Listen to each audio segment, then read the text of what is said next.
guess what? This is the Friday Hot Tag. This is your beacon of positive pro wrestling talk where you can just take a break from all that mess and just come and talk about some pro wrestling with me and JayCal. So everyone that's here live, make sure you're sounding off in the chat. Let us know your thoughts, but we're going to get right into it today. We're going to talk about kind of a broad topic, sort of like we did last week, but we're going to talk about storylines in wrestling. Obviously it's a pivotal part of wrestling, but there's, storylines in wrestling of all shapes and sizes and different capacities. And, the question that JayCal and I were tossing around privately in our text messaging was, the necessity of storylines and where are they necessary, where are they not, things like that. And then, just examples throughout history where you had matches with storylines and matches without, and how different people approach it. So, JayCal, man, I'll let you start off. I mean, when we're talking about wrestling storylines, what's kind of your baseline thought on it? Are they completely necessary, or are there exceptions, or what's your thought? Well, I mean, so as wrestling fans, we could all take a look around the landscape and see how different wrestling promotions do different things. Obviously, the WWE has always been very storyline driven, very character driven. That's dating back to even when I was a young little lad watching Hulk Hogan tell me to say my prayers, eat my vitamins, and believe in the power of the Hulkamaniacs. But in the landscape today, that's not always the case. We don't need to have necessarily character-driven wrestling promotions. We don't need to even have storyline-driven wrestling promotions.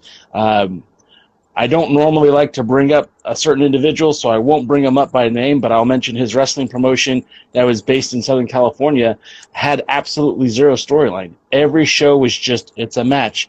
There was no storyline. There was no continuity. There was no recognized championships. It was just a show in a cool venue in a cool place, and that's what they did. Conversely, of someone like Championship Wrestling from Hollywood or even Primetime Live, it's starting to get into its own where they are starting to introduce storylines. Hollywood has always been about the storyline, but now we're starting to see the formulation of storylines on Primetime Live. And I think at that point, it should be noted that these shows make a lot of sense to have the storylines that connect it. But then, Mission Pro, the show that you guys are sponsoring, this is the NWA Podcast, helping to put on Mission Pro Wrestling's tournament next month. That is essentially a tournament is basically derived of no storyline. There is a goal, there is an incentive, but these matchups have nothing to do with storyline. So you could have a great match without having a storyline, but I don't feel like you get that real connection unless there is some sort of storyline behind it. Yeah, and one of the things that we talk about all the time on our show, and the term that we use is prize fight, right? So, a prize fight is exactly what you're referencing, like a tournament. That's a prize fight, in my opinion, because, it's literally they are going out there and competing in a tournament to try to win over and over to get a prize. That's their motivation, as opposed to like a grudge match, which really needs a storyline. You know what I mean? So that's kind of the two camps. And, I think for me, I love a good storyline. I love when storylines make sense. I love when they're authentic. You can buy into them. And we're very critical on our show of that kind of stuff, no matter what the promotion, whether it's WWE or NWA. But storylines, like you said, they do help add to the buy-in, but I agree that they're not always totally necessary. But I would caveat that by saying it really depends on the personalities, right? It really depends on, so it may not be a direct storyline to that feud, but each performer, each wrestler has a storyline that they've built up over their career, right? So you can look at, I just saw this online today. I don't know if you saw this, but there's going to be in December, there's going to be a match for the 10 pounds of gold between Nick Aldis and Brian Pillman Jr. Man, I'm stoked for that match. I was talking to the other guys from the podcast, and we're like, hey, we gotta go. It's in Tennessee. We gotta make it happen. We want to be there. So and there's no storyline there. I've never seen them exchange Twitter beef. I've never seen, and now if I know the NWA and Nick Aldis and even Brian Pillman, they're going to do some media and some things that are going to help build to this fight. But that's just a good example for me where it's like I'm immediately bought in because those two guys carry a legacy with them. Obviously Nick Aldis as one of the greatest, NWA World's Heavyweight Champions ever, and then Brian Pillman Jr. with just his name and his reputation in the industry right now, and he's kind of been all over, appeared on AEW, he's in MLW, and so he's kind of made a name for himself. And so, there's an instant buy-in to a fight like that. I know the motivation there. I know Brian Pillman Jr. wants a shot at the greatest championship in the world, and Nick Aldis doesn't back down from a fight. So, conversely, you look at when the announcement was made about Nick Aldis versus Mike Bennett, and as we know, that turned out to be an incredible prize fight with a great build. We got an episode of 10 Pounds of Gold surrounding it to help build that storyline. But right at first, there wasn't that immediate buy-in, from the whole fandom, and so there needed some storyline and some things to help build that. And so that's why I say it really depends on the two personalities and the two people involved. I mean, if you were to tell me today, you could just pick out two random people. If you were to say, next month Nick Aldis is going to fight, Brock Lesnar. I have no reason to think they would actually hate each other, but I'd be bought into that because those two guys have built up themselves as these, mammoth characters and fighters, and they've proved it in the ring. So that's one thing. I think back to when I was a kid, and I liked storylines. In the WCW, I was a WCW kid, and I loved kind of following the storylines.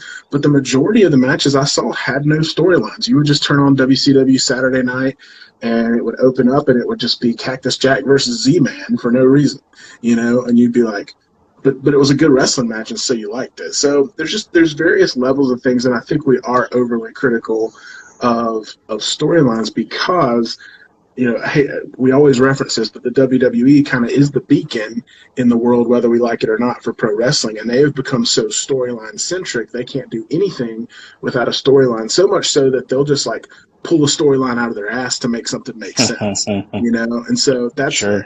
We're kind of tainted by that whole mentality. But yeah, I mean, it's there's a big picture to all this, and sometimes it's necessary and sometimes it's not. Well, I want to further talk about what you brought up, the 10 pounds of gold, because I feel like that vehicle was created to do exactly what you just mentioned, to create interest, to create buzz. It was a storyline generating machine, because you're right. Why was Cody Rhodes and Nick Aldis a thing? Well, because Cody, he has ties to that NWA legacy. His pops was a former world's heavyweight champion. So, of course, there's that longing to be a part of that same club that his pops was. So that's your storyline. But if you just look on the surface, you just look at Cody Rhodes and you just look at Nick Aldis, hey, there's no reason for them to have any animosity whatsoever. And in fact, I think if you listen to Nick Aldis speak about Cody Rhodes, it's one of his favorite opponents, because ultimately that match, that high-profile match, put Nick Aldis and the 10 pounds of gold into a spotlight that I think it wasn't even expecting for many years down the road. But again, that's the power of the 10 pounds of gold. And when you watch that series over and over and over, I mean, James Ellsworth, who honestly should have been left out of the business years ago, is still the most viewed opponent for Nick Aldis on their YouTube channel because of that 10 pounds of gold, because they told a story. 1 million people have seen that match. That's more than any other NWA match that's been put out so far. Yep. And the reason why is because that 10 pounds of gold is such a versatile vehicle to get these storylines over. And it's not a necessity to have a good match, but I think it is a necessity to have a strong connection to a match. Because, again, borrowing from our youth, you're right, WCW did just showcase matches. Tom Zink versus Cactus Jack was just a match. But what about Vader versus Sting? Spin the wheel, make the deal. You know what I mean? What about those promos at Bash at the Beach with Vader and Sid in flip-flops? You know what I mean? It's that dynamic, that storytelling had made that connection for me. And I can remember those promos vibrantly. I close my eyes and I can see them. I can't necessarily tell you, the match on Primetime Live with Dan Joseph and Dom Kubrick is etched in my mind the same way. It just isn't, because there was no storyline to support it.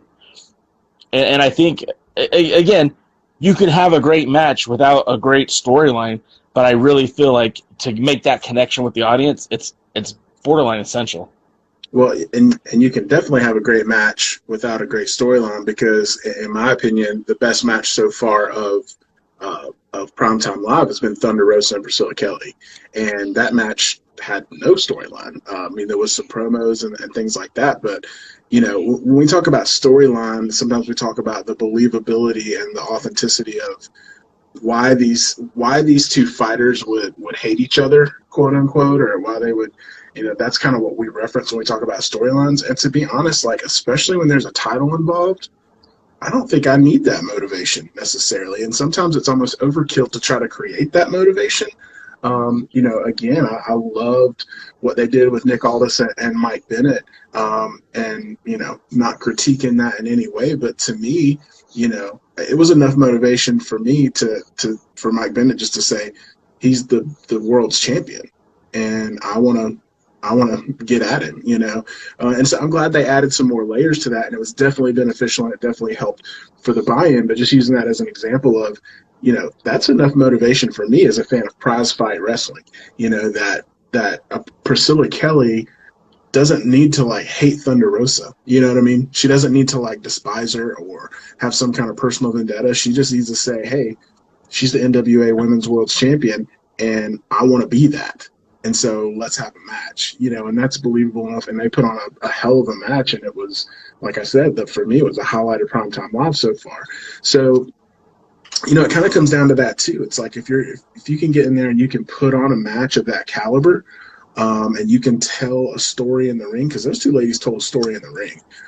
You talk about storylines, you can't ignore the in-ring storylines, because we've seen it over and over where there's a lot of emphasis put on the outside of the ring story, and then the two competitors get in the ring and they just don't deliver, because that doesn't live up to the hype. And so, there's both sides of it. You got to have the in-ring and out-of-the-ring storytelling. So, yeah, you can absolutely have a banger of a match without much story, and it's memorable. I mean, I'm going to be talking about that match for years and years because it made such an impression on me. But yeah, to your point, I mean, it's not always 100% necessary. And so let me ask you a question, just playing devil's advocate here. What do you think is the second most memorable match from Primetime Live? The second most memorable? Sorry. It's all right. So for me, if I was ranking them, and obviously I'm biased, I'm a part of a podcast called This Is the NWA.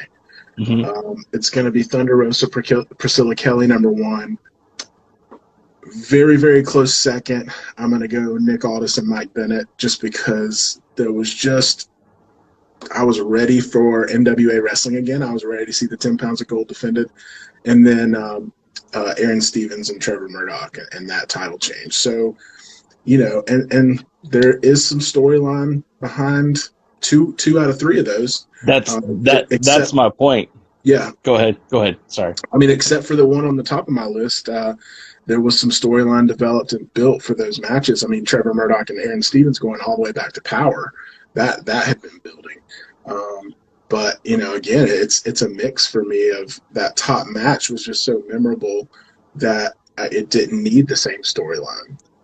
And I would argue that pretty much, with the exception of maybe one match, everything that Primetime Live has done has been either there's a handful of okay, there's been more good than bad, and there's a couple of great matches. But you're right. I was hoping you would say it. You did. You backed up your boy there. You mentioned that national championship match that had the ties all the way back to Atlanta and in the NWA Power era. So that was an instance where maybe that wasn't even the best match on that card, but it certainly was a memorable match because it pit two guys who we were invested in because of these storylines that we've been following. Again, the 10 pounds of gold did a great job of spotlighting Miracle Mike Bennett, somebody who I told you both publicly and privately, was not a big fan of and did not want to see that match and thought there were better alternatives until we started getting the rollout of, your guys' interview with Mike Bennett, the 10 Pounds of Gold episode featuring Mike Bennett. And then I started to become a believer. That's what got me, was that storyline. Again, the match that I'm most looking forward to on the next couple of weeks of Primetime Live, sure, they're going to crown a United World Champion. That's great. Sure, we're going to have Thunder Rosa again wrestling Serena Deep. The match that I want to see right now is Zicky Dice and the Pope, Elijah Burke, because he spit right in the dude's face. Yeah. And that storyline had nothing to do with power except for where those two were working before Primetime Live. And I'm already invested in that match because, again, the storytelling. They put something together that's memorable. That's something that's going to pull me in. And yeah, the prize is great. I don't think we're getting a 6 minutes and 5 second time limit on this match, but I think we will have a good, solid match between two good competitors. And what brings us to the table is a storyline. That's what gets me invested. So again, just playing devil's advocate, this is an instance where I think the storyline was needed to make this match meaningful. I'll add another thing, sticking with the Primetime Live conversation here and storylines. I think one thing that's needed as well is commentary being knowledgeable about who's in the ring, because one of the big difference makers and one of the things that we have consistently talked about week after week in our Primetime Live after show is how good a job that Todd Kennelly and that whole commentary team has done of giving context for all these wrestlers that we've never really been exposed to. So, they'll come in and say they trained here, they've been a part of this, they've done this. So if you're going to throw, two guys or two girls in the ring together that we've never heard of, having that element in there really, helps with that storyline or the absence of the storyline as well, because there's, a lot of our talking points in the after shows have been, about some of the guys from New Japan Strong and things like that. So like a lot of that is provided to us from the commentary, and that, you can tie that all the way back to when we were kids too. I mean, you go listen to Jim Ross and the guys that were in the WCW booth back in the day. And that's what they did. That was their job. They treated it like they were a news anchor, and they were bringing us the news about what was happening in the ring and then the past, of the guys that were in the ring. So I think that's a necessary element too. And so sometimes a lot of these matches on Primetime Live, these guys will come in and they'll just start going, and I don't have any clue who like either of them are. But, 4 minutes into the match, I've already got like a really good picture of what's going on and who these guys are. So I think that commentary element is super important as well.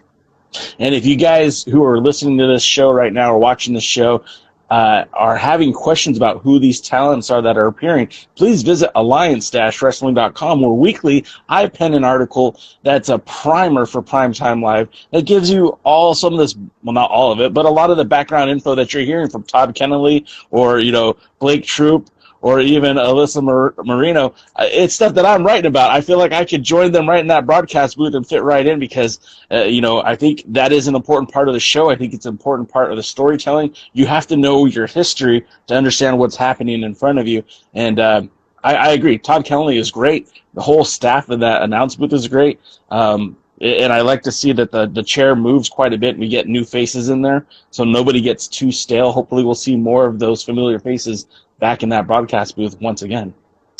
Yeah, I need Alyssa Marino back as soon as possible. That was my big complaint from this past week, was that it's been a few weeks since she's been in the booth, and I just thought she adds just such a great element of not just her ability but her knowledge of professional wrestling and all the talent. So super important. But so we've got a few things coming up. You did mention it, and as an official sponsor, I would be remiss if I didn't mention November 6th Mission Pro Wrestling Tournament to Hell. The tournament brackets have been released. We've talked about them a little bit on our show. I'm sure we're going to dive into them a little more this Sunday night at 8 o'clock when we go live.